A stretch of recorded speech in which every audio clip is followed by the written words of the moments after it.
सोचा है कि एक ऐसी दुनिया जहां मशीनें इंसानों की तरह सोचें, समझें, फैसले लें और हमारी जिंदगी को इतना आसान बना दें कि हमें हर काम के लिए मेहनत न करनी पड़े। वो दुनिया अब सपना नहीं, हकीकत बन चुकी है। और इस हकीकत का नाम है आर्टिफिशियल इंटेलिजेंस, यानी कृत्रिम बुद्धिमत्ता। लेकिन सवाल यह है कि आखिर ये आर्टिफिशियल इंटेलिजेंस है क्या, कैसे काम करती है, हमारी जिंदगी में इसका क्या रोल है और क्या यह भविष्य में हमारी जगह ले लेगी।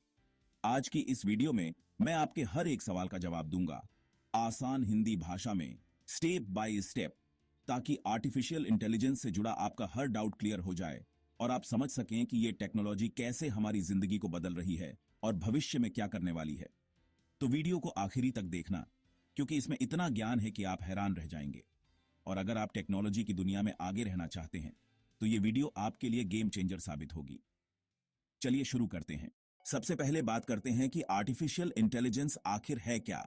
आर्टिफिशियल इंटेलिजेंस एक ऐसी टेक्नोलॉजी है जो कंप्यूटर सिस्टम्स को इंसानों की तरह सोचने, समझने, सीखने और फैसले लेने की ताकत देती है।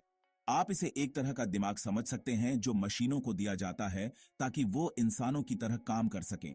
लेकिन ये कोई जादू नहीं है, बल्कि साइंस और टेक्नोलॉजी का कमाल है जो डेटा, मैथमेटिक्स और एल्गोरिदम्स पर बेस्ड है। इसे समझने के लिए एक आसान उदाहरण लेते हैं। मान लीजिए आप अपने स्मार्टफोन में गूगल से कुछ सर्च करते हैं, जैसे दिल्ली में आज का मौसम कैसा है। गूगल तुरंत आपको जवाब देता है कि आज दिल्ली में 30 डिग्री तापमान है और बारिश की संभावना है। यह जवाब देने में जो टेक्नोलॉजी काम करती है वो आर्टिफिशियल इंटेलिजेंस का ही एक हिस्सा है, जो आपकी बात को समझता है, सही जानकारी ढूंढता है और आपको जवाब देता है।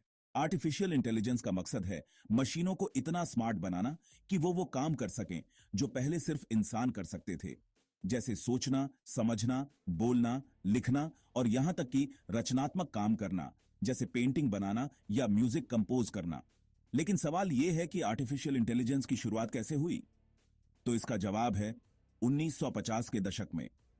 1956 में पहली बार आर्टिफिशियल इंटेलिजेंस का कॉन्सेप्ट सामने आया, जब कुछ साइंटिस्ट्स ने मिलकर एक कॉन्फ्रेंस की जिसमें उन्होंने इस बात पर चर्चा की कि क्या मशीनों को सोचने की ताकत दी जा सकती है। उस वक्त इसे एक सपना माना गया, लेकिन आज वो सपना हकीकत बन चुका है। और आज आर्टिफिशियल इंटेलिजेंस हर जगह है, आपके फोन से लेकर आपकी कार तक, आपकी घड़ी से लेकर आपके घर तक, हर जगह ये टेक्नोलॉजी आपकी जिंदगी को आसान बना रही है। अब समझते हैं कि आर्टिफिशियल इंटेलिजेंस काम कैसे करता है।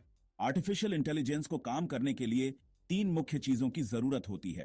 पहला डेटा, दूसरा एल्गोरिदम्स और तीसरा कंप्यूटिंग पावर। डेटा वो इंफॉर्मेशन है जो मशीन को सिखाने के लिए दिया जाता है। एल्गोरिदम्स वो रूल्स या फॉर्मूलों का सेट है जो डेटा को प्रोसेस करने में मदद करते हैं। और कंप्यूटिंग पावर वो हार्डवेयर है जो इस सारी प्रोसेसिंग को तेजी से करता है। इसे समझने के लिए एक उदाहरण लेते हैं। मान लीजिए आप एक मशीन को सिखाना चाहते हैं कि वो बिल्ली और कुत्ते की तस्वीर को पहचान सके। इसके लिए आप मशीन को हजारों तस्वीरें दिखाते हैं, कुछ बिल्लियों की और कुछ कुत्तों की। हर तस्वीर के साथ आप मशीन को बताते हैं कि यह बिल्ली है और यह कुत्ता है। मशीन इस डेटा को प्रोसेस करती है और एल्गोरिदम्स की मदद से वो पैटर्न्स सीखती है, जैसे बिल्ली की पूंछ लंबी होती है या कुत्ते के कान बड़े होते हैं। अब जब आप मशीन को एक नई तस्वीर दिखाते हैं तो वो अपने सीखे हुए पैटर्न्स के आधार पर बता देती है कि यह बिल्ली है या कुत्ता। यह पूरा प्रोसेस आर्टिफिशियल इंटेलिजेंस का एक हिस्सा है, जिसे मशीन लर्निंग कहते हैं। अब बात करते हैं आर्टिफिशियल इंटेलिजेंस के अलग अलग हिस्सों की। आर्टिफिशियल इंटेलिजेंस कई ब्रांचेस में बंटा हुआ है और हर ब्रांच का अपना काम है। सबसे पहले है मशीन लर्निंग। मशीन लर्निंग का मतलब है मशीनों को डेटा देकर सिखाना ताकि वो बिना किसी प्रोग्रामिंग के खुद से सीख सकें और फैसले ले सकें। उदाहरण के लिए, जब आप YouTube पर कोई वीडियो देखते हैं तो YouTube आपको उसी टाइप की और वीडियोस सजेस्ट करता है।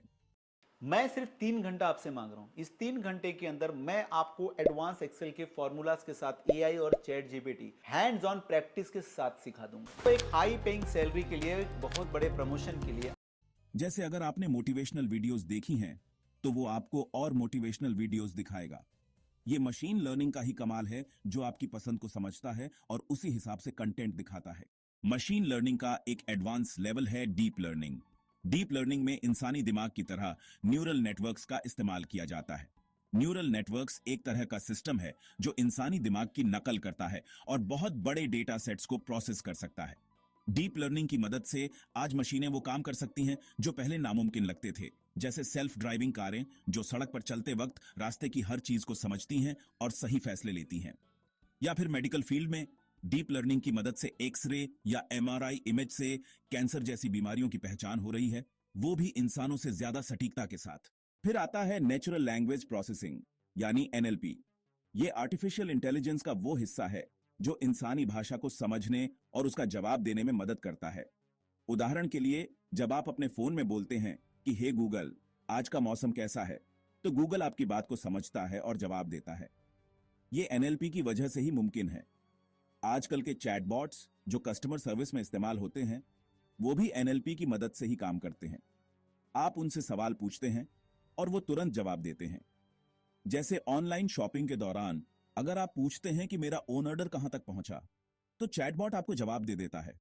एक और अहम हिस्सा है कंप्यूटर विजन। कंप्यूटर विजन का मतलब है मशीनों को देखने की ताकत देना, यानी मशीनें तस्वीरों या वीडियोस को देखकर समझ सकें कि उसमें क्या है। उदाहरण के लिए, आजकल के स्मार्टफोन कैमरे जो ऑटोमेटिकली सीन को डिटेक्ट करते हैं। जैसे अगर आप फूल की फोटो खींच रहे हैं तो कैमरा समझ जाता है कि यह फूल है और सेटिंग्स अपने आप एडजस्ट हो जाती है। यह कंप्यूटर विजन का ही कमाल है।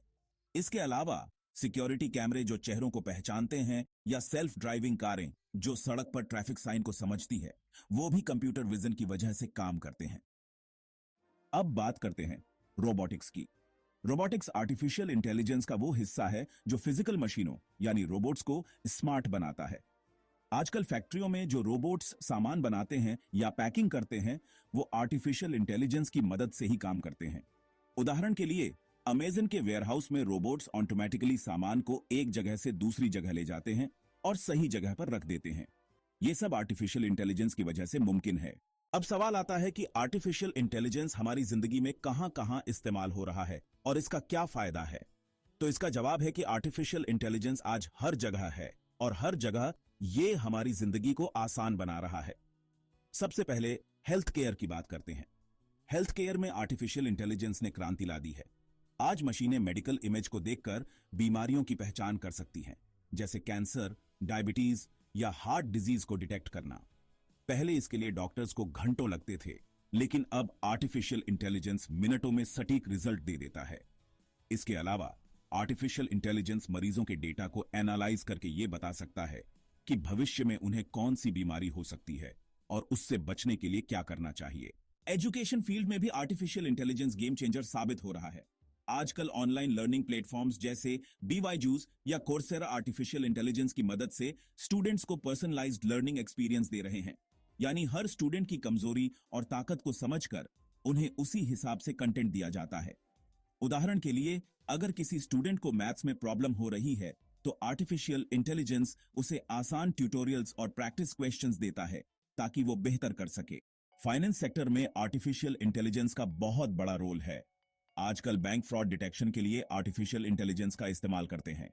अगर आपके अकाउंट से कोई गलत ट्रांजैक्शन होता है तो आर्टिफिशियल इंटेलिजेंस उसे तुरंत डिटेक्ट कर लेता है और आपको अलर्ट कर देता है। इसके अलावा स्टॉक मार्केट में ट्रेडिंग के लिए भी आर्टिफिशियल इंटेलिजेंस का इस्तेमाल होता है।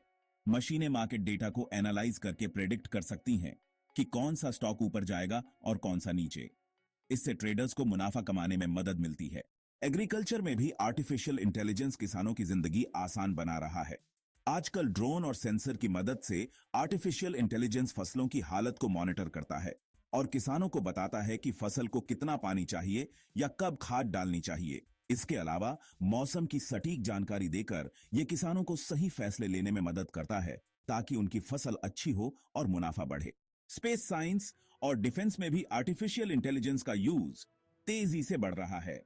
स्पेस में सैटेलाइट डेटा को एनालाइज करने के लिए आर्टिफिशियल इंटेलिजेंस का इस्तेमाल होता है ताकि वैज्ञानिक नई खोज कर सकें। डिफेंस में आर्टिफिशियल इंटेलिजेंस ड्रोन और रोबोट्स को कंट्रोल करता है जो बिना इंसानी मदद के मिशन को पूरा कर सकते हैं। इससे सैनिकों की जान बचती है और देश की सुरक्षा बढ़ती है। अब बात करते हैं आर्टिफिशियल इंटेलिजेंस की सबसे खास बात की, जो है सेल्फ लर्निंग यानी खुद से सीखने की क्षमता। आर्टिफिशियल इंटेलिजेंस सिस्टम्स को एक बार डेटा देने के बाद वो खुद से सीखते रहते हैं और समय के साथ बेहतर होते जाते हैं। इसे समझने के लिए एक उदाहरण लेते हैं। मान लीजिए आप एक चैटबॉट को ट्रेन करते हैं ताकि वो कस्टमर सर्विस में मदद कर सके। शुरू में वो सिर्फ कुछ बेसिक सवालों के जवाब दे पाता है, लेकिन जैसे जैसे लोग उससे बात करते हैं वो उनके सवालों और जवाबों से सीखता जाता है और धीरे धीरे वो और स्मार्ट हो जाता है। ये सेल्फ लर्निंग की वजह से ही आर्टिफिशियल इंटेलिजेंस इतना पावरफुल है। अब सवाल आता है कि आर्टिफिशियल इंटेलिजेंस को बनाने में क्या क्या लगता है। तो इसके लिए सबसे पहले डेटा चाहिए। डेटा वो ईंधन है जो आर्टिफिशियल इंटेलिजेंस को चलाता है। जितना ज्यादा डेटा होगा मशीन उतनी अच्छी सीखेगी। लेकिन डेटा को सही करना भी जरूरी है, यानी उसे क्लीन करना, ताकि गलत या अधूरी जानकारी हटाई जा सके। इसके बाद डेटा को एक मॉडल में डाला जाता है।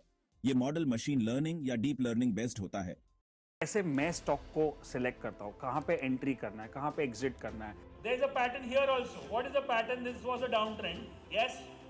Then there it went sideways. By Sir doing the entire analysis, giving us the confidence, and then us seeing the charts actually moving with the volumes and all, it gave us a sense that time and price is meeting. पहले मैं confusion में रहता था कि अगर stock बहुत ऊपर चल रहा है तो मुझे एंटर कहाँ करना है। तो मेरा आहा मोमेंट ये था कि अब मुझे जो डेटा से पैटर्न्स सीखता है और फिर उस सीखी हुई जानकारी के आधार पर फैसले लेता है। इसके लिए हाई पावर कंप्यूटर्स की जरूरत होती है, क्योंकि डेटा प्रोसेसिंग में बहुत सारी कैलकुलेशन करनी पड़ती है।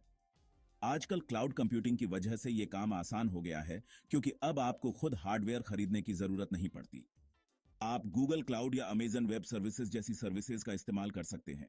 अब बात करते हैं आर्टिफिशियल इंटेलिजेंस के फायदों की। सबसे बड़ा फायदा है कि यह हमारा टाइम बचाता है और काम को आसान बनाता है। उदाहरण के लिए, पहले अगर आपको किसी सवाल का जवाब चाहिए था तो आपको किताबें पढ़नी पड़ती थीं या किसी एक्सपर्ट से पूछना पड़ता था। लेकिन आज आप गूगल से कुछ भी पूछ सकते हैं और सेकंड्स में जवाब मिल जाता है। दूसरा फायदा है एक्यूरेसी। आर्टिफिशियल इंटेलिजेंस इंसानों से ज्यादा सटीक काम कर सकता है। जैसे मेडिकल डायग्नोसिस में मशीनें इंसानों से कम गलतियां करती हैं। तीसरा फायदा है ऑटोमेशन, यानी वो काम जो बार बार करने पड़ते हैं उन्हें मशीनें ऑटोमेटिकली कर सकती हैं।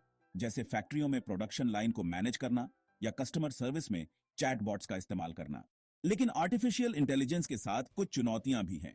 सबसे बड़ी चुनौती है डेटा प्राइवेसी। आजकल आर्टिफिशियल इंटेलिजेंस के लिए जो डेटा यूज होता है वो हमारा पर्सनल डेटा होता है। जैसे हम क्या सर्च करते हैं, क्या खरीदते हैं, कहां जाते हैं। अगर ये डेटा गलत हाथों में चला जाए तो हमारी प्राइवेसी खतरे में पड़ सकती है। दूसरी चुनौती है जॉब्स का खत्म होना। आर्टिफिशियल इंटेलिजेंस की वजह से वो काम जो पहले इंसान करते थे अब मशीनें कर रही हैं, जैसे ड्राइविंग, डिलीवरी या कस्टमर सर्विस। इससे कई लोगों की नौकरियां जा सकती हैं। तीसरी चुनौती है आर्टिफिशियल इंटेलिजेंस का गलत इस्तेमाल। अगर इसका यूज गलत कामों के लिए किया जाए, जैसे डीप फेक वीडियोस बनाना या साइबर अटैक करना, तो ये खतरनाक हो सकता है। इसलिए दुनिया भर में आर्टिफिशियल इंटेलिजेंस के लिए नैतिक नियम बनाए जा रहे हैं ताकि इसका इस्तेमाल सही दिशा में हो। अब बात करते हैं आर्टिफिशियल इंटेलिजेंस के भविष्य की। 2025 में हम देख रहे हैं कि आर्टिफिशियल इंटेलिजेंस पहले से कहीं ज्यादा स्मार्ट हो चुका है, लेकिन आने वाले वक्त में ये और भी एडवांस हो जाएगा। भविष्य में आर्टिफिशियल इंटेलिजेंस हर इंसान का पर्सनल असिस्टेंट बन जाएगा, जो हमारी हर जरूरत को समझेगा और हमें सही सलाह देगा। उदाहरण के लिए, आपकी स्मार्ट वॉच आपको बता देगी कि आज आपको कितना चलना है या कितना पानी पीना है, ताकि आप हेल्दी रहें। एजुकेशन में हर स्टूडेंट को एक पर्सनल एआई टीचर मिलेगा जो उनकी स्पीड के हिसाब से उन्हें पढ़ाएगा। इंडस्ट्री में एआई रोबोट्स सारे काम ऑटोमेट कर देंगे, जिससे प्रोडक्शन तेजी से बढ़ेगा। स्पेस साइंस में एआई नई गैलेक्सी की खोज में मदद करेगा और शायद एलियन से बात करने में भी मदद करे। लेकिन इसके साथ एक सवाल भी उठता है कि क्या आर्टिफिशियल इंटेलिजेंस इतना स्मार्ट हो जाएगा कि वो इंसानों की जगह ले लेगा? इसका जवाब है कि नहीं। आर्टिफिशियल इंटेलिजेंस इंसानों की जगह नहीं ले सकता, क्योंकि इंसानों में जो भावनाएं हैं, क्रिएटिविटी है और नैतिक समझ है, वो मशीनों में नहीं हो सकती। हाँ, ये जरूर है कि आर्टिफिशियल इंटेलिजेंस इंसानों के साथ मिलकर काम करेगा और हमारी जिंदगी को और बेहतर बनाएगा। अगर आप आर्टिफिशियल इंटेलिजेंस की दुनिया में कदम रखना चाहते हैं तो कुछ स्टेप्स फॉलो कर सकते हैं। सबसे पहले बेसिक्स समझें। इसके लिए आप ऑनलाइन कोर्सेज ज्वाइन कर सकते हैं, जैसे कोर्सेरा या यूडेमी पर फ्री कोर्सेज हैं। दूसरा, अगर आप स्टूडेंट हैं या जॉब करना चाहते हैं तो आर्टिफिशियल इंटेलिजेंस से जुड़ा स्किल सीखें, जैसे पाइथन प्रोग्रामिंग, मशीन लर्निंग या डेटा साइंस। तीसरा, रेगुलरली टेक्नोलॉजी न्यूज फॉलो करें ताकि आपको पता रहे कि आर्टिफिशियल इंटेलिजेंस में क्या नया हो रहा है। चौथा, प्रैक्टिकल प्रोजेक्ट्स करें, जैसे एक छोटा सा चैटबॉट बनाएं या डेटा एनालिसिस का प्रोजेक्ट करें। इससे आपका कॉन्फिडेंस बढ़ेगा। आर्टिफिशियल इंटेलिजेंस एक ऐसी टेक्नोलॉजी है जो भविष्य को बदलने वाली है। ये न सिर्फ हमें स्मार्ट बनाएगी, बल्कि हमें एक नई डिजिटल दुनिया की तरफ ले जाएगी, जहां हर काम तेजी से और सटीकता से होगा। लेकिन इसके साथ जिम्मेदारी भी आती है। अगर हम इसका सही इस्तेमाल करेंगे तो ये हमारे लिए वरदान साबित होगी, और अगर गलत इस्तेमाल करेंगे तो नुकसान भी हो सकता है। अगर आपको ये वीडियो पसंद आया हो और आपने इसमें से कुछ नया सीखा हो, तो अभी चैनल को सब्सक्राइब करें और बेल आइकन दबाएं, ताकि आपको हमारी हर नई वीडियो की नोटिफिकेशन मिले। और नीचे कमेंट करके बताएं कि आप अगली वीडियो किस टॉपिक पर